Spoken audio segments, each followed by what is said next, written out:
Hello, everybody, and welcome back to Grok Build Something Beta.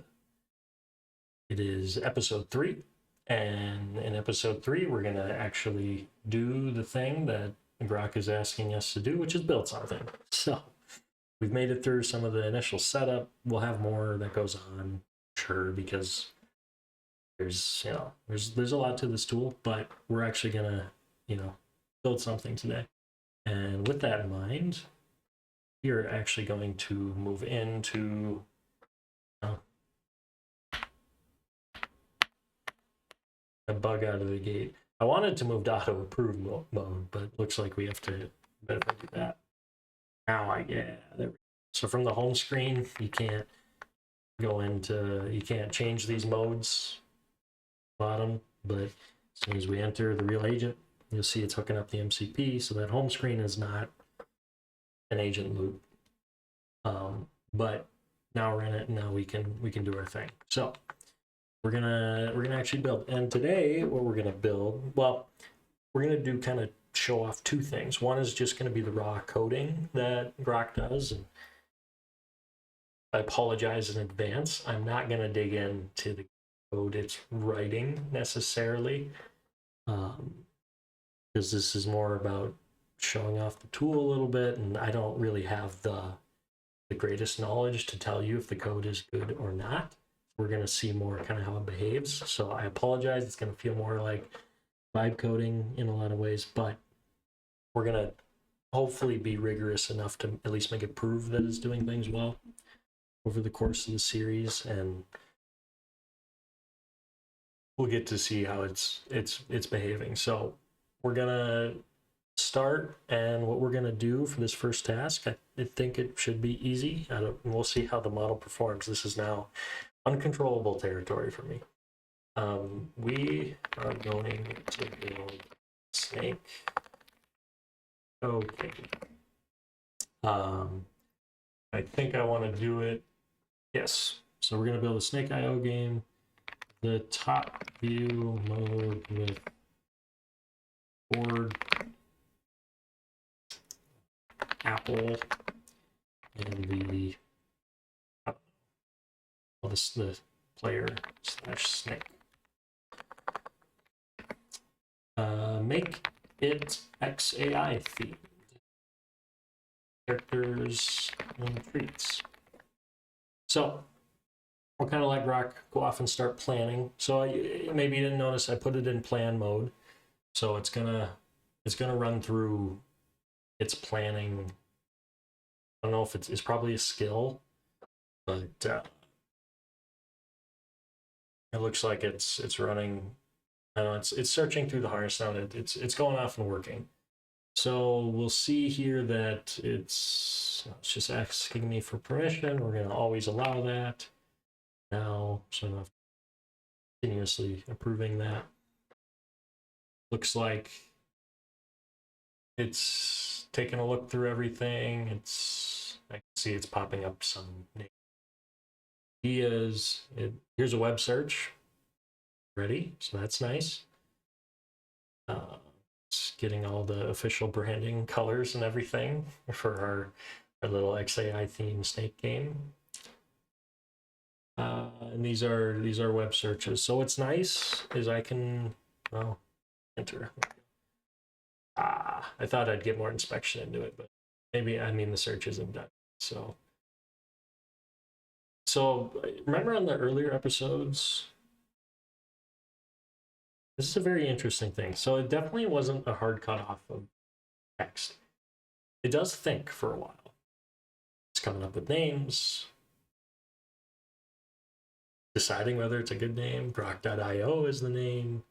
Snake Grok, Grok Snake. But we kind of get this cutoff again. And so I don't know if they just taught it that's how to think.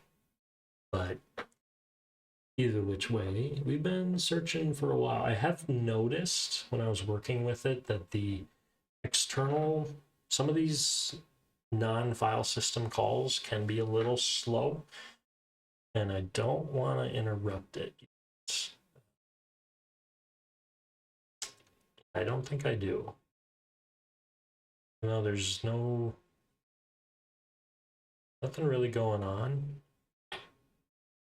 We're gonna let this kind of work. We're gonna see if, oh yeah, there we go. See, patience. So I found everything I was looking for. I'm guessing that web search is longer because it's probably using the Grok web. And if you ever use the Grok or the Grok APIs, the web search does try to grab a bunch of websites and whatnot, and I'm guessing it's doing the same thing there. So it's continuing to work. Looks like we're hitting some errors with, I can't tell if that's tool calls or not. My guess is it is. I hope it's not model calls. That would make this an unfortunate video. Get very far. Burn failed. API status. Invalid arguments passed to the model. So I bet that is.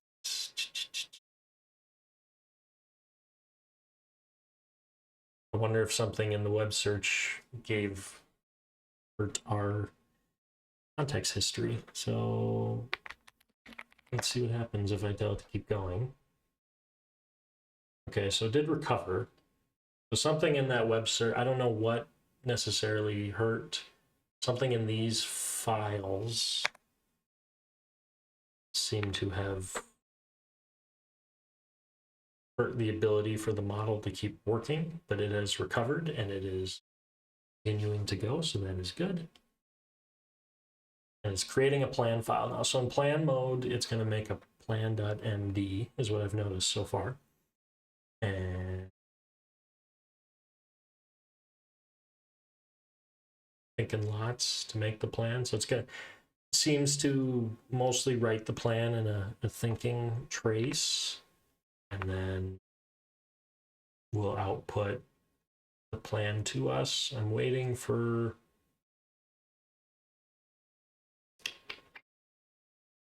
so there it made the plan, it edited my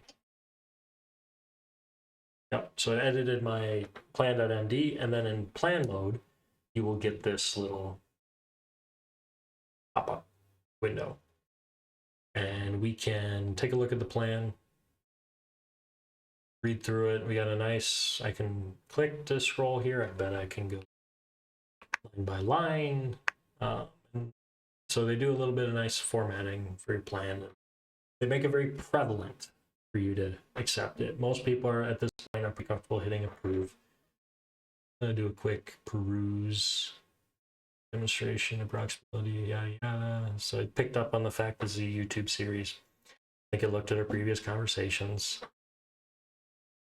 That's one thing I think I've noticed about Grok already, is it is very, which, I mean, I believe this when I think about when you use it on grok.com, very eager to expand wide. It's not gonna,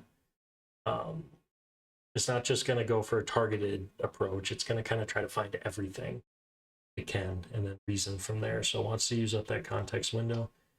This all looks fine. For the interest of actually seeing the model do things, let's just approve it. The scrolling is slow. Not going to sugarcoat that. But it's intended to be readable, and there's maybe a way to speed it up. I don't know. But they did give us this nice little arrow on the bottom, so I can just go to the bottom. We should proceed with that. Let's allow. So now it looks like it's making index HTML. So you can write this, allow all edits. So we're gonna go into, probably switch over now into always approve, so we don't have to keep approving everything all the time. Did that again with Shift Tab. And now we're in the, what do you call it? Now in the tab, in the actual writing the code stage. So it looks like if you scroll up at all, your not auto scroll gets disabled, and then come back down here, and now it's enabled again. You'll notice that it's quite fast now. Doesn't have a lot of demand on it, right? The Grok models have always been pretty fast, and so that was, 600 line change. It's a pretty big edit through that file, and it moves pretty well. So I do like the speed it works at, and it's always been something that I've noticed Grok models care about is being fast. However, that won't matter if it's bad. We're gonna kind of see. Looks like it got us going. Full XAI theme and built. Yada yada yada. How to play right now. And you start the server. So we're gonna see how good it is at actually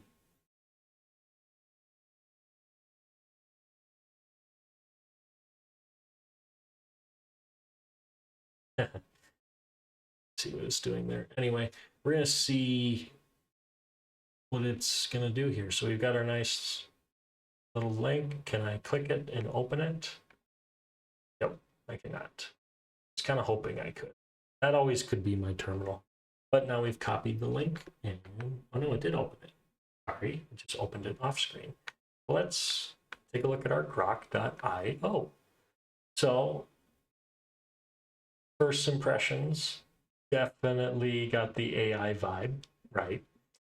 Kind of got that glow, that dark feel. A little wordy at times. Emoji in the corner, but all in all, I think it's okay for no direction. And to start, looks like our guy doesn't move. That's okay. He can turn, but he cannot move. So we're gonna have to fix that in the harness. Let's bring back our harness. Our snake doesn't move. So out the gate, this is maybe something. Some people can look at that and they can say, well, the harness sucks. And it did make a mistake. I'm not going to pretend like it didn't there. But it also was given hardly any direction. It was just told, make a snake game. And it did a lot of the visual aspects. I do wish it would have verified the core behavior first. Instead of doing all the detail and the fun stuff, I would have preferred that it cared about making sure the snake works. So yeah, I mean, there's room for improvement, but it's also just kind of the nature of AI coding in general, which is that this is just kind of the way it goes. But now we have our new version. So let's see. Now it's moving. So here we are. And that's where the magic is in the modern day. Oh, we even got a little noise. Maybe I think my OBS might have turned off my, let me make sure I haven't shut off. I have. So let's, where you can hear it. Oh, knowledge boundary. Oh, and into myself. So this is gonna be tough. So you can hear a little noise there. Oh, nope, you definitely can't. Sorry, amateur hour over here.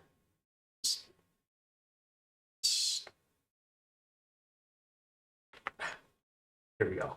Now you should be able to hear it. There you go.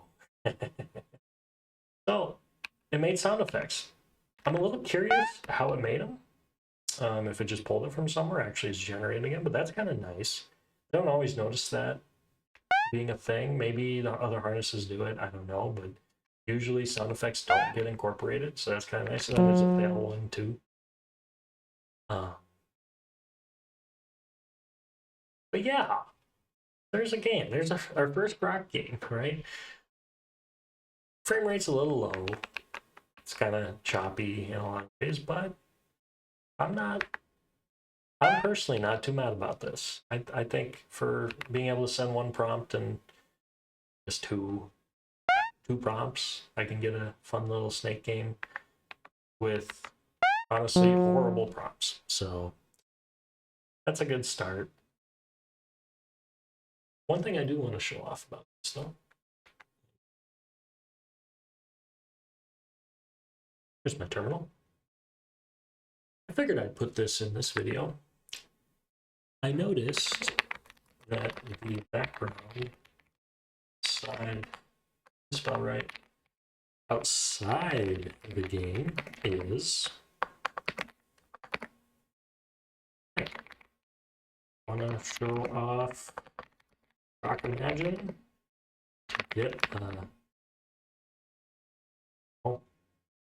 cabin, I don't know, black hole behind it. The harness has Grok Imagine integrated directly, so I think I'm really excited to try this out more and more because I think this can be awesome for like game development and even some front end stuff where instead of me needing to, you know, always come up with vectorized graphic, we can just call Grok Imagine. So there's the fetch, the tool, and it sends the prompt for us and it gives us the image and we can use it. And I really like it. I wish it would pop up in the harness, the image that was generated. It maybe does and mine just doesn't work, but so check this out. We've got our, and it doesn't totally show the image itself, but we got a little, there's a black hole behind there, I promise.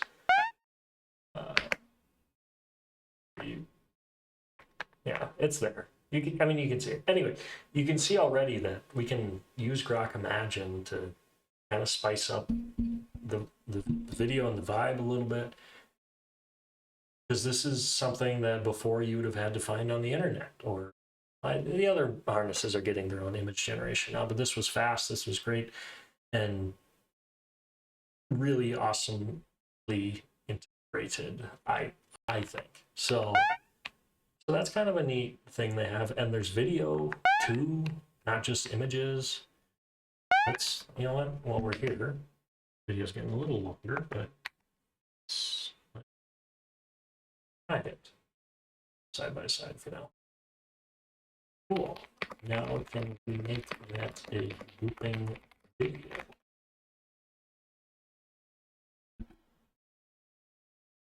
So we'll see if it can figure this out. It's going to generate a new video. I was kind of wondering if it, I don't know if it lets you input a video yet or an image yet to generate a video from. Nope, just from a text description. That's pretty clear and obvious. So we can send in a text description and we can get a video out. No putting in an image and getting a video from the image yet. I would assume they're going to work on that eventually. And video is going to take, of course, a little while. Not going to leave you guys on a cliffhanger here. Maybe I should. No. So it's going to run the video. I don't think the harness is blocked. You can interject.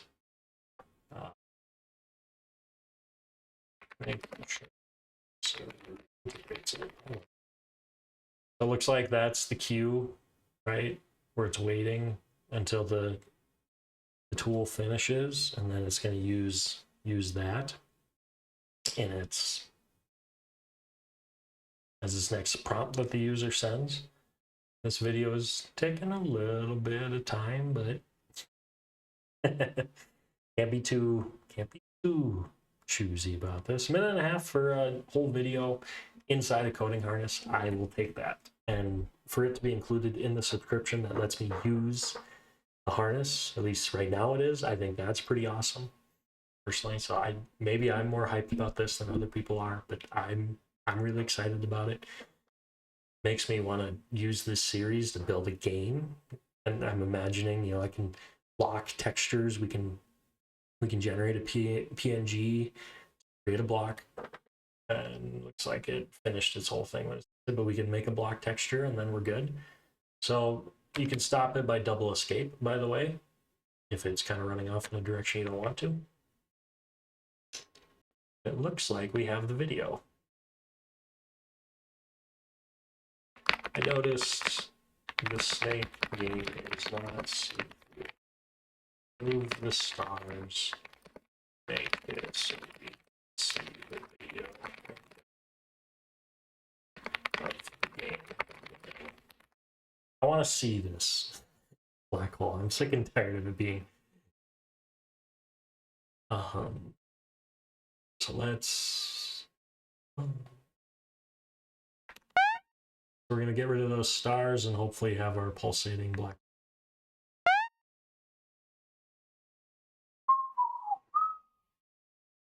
I just noticed something. This is maybe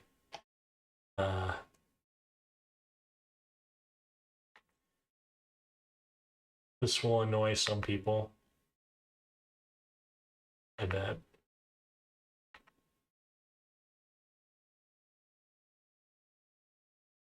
This seems to show that right now Grok Build is not gonna clean up after itself necessarily. You know, that's kind of a tough thing because I told it to remove it, but then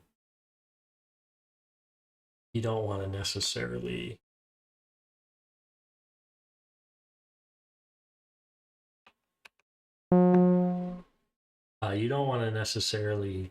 pull it out when you're testing things, but still to make the game and you know that's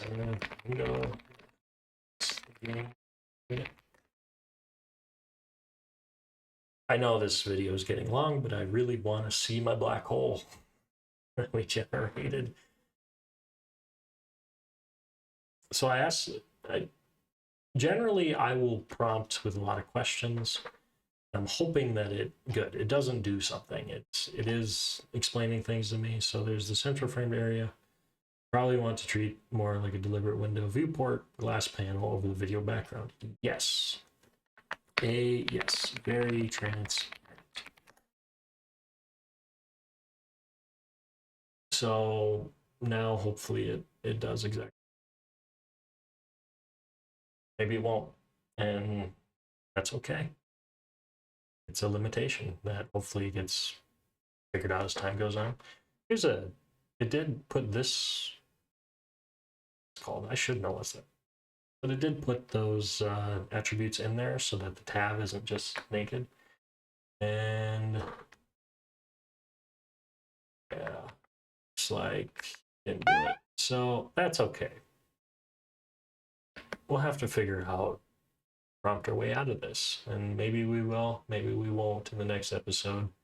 I don't think we will. There's a ton of usage in fighting Grok on that too much. At minimum, oh, not working. So you open the video so I can see it at least. See if I can open the video.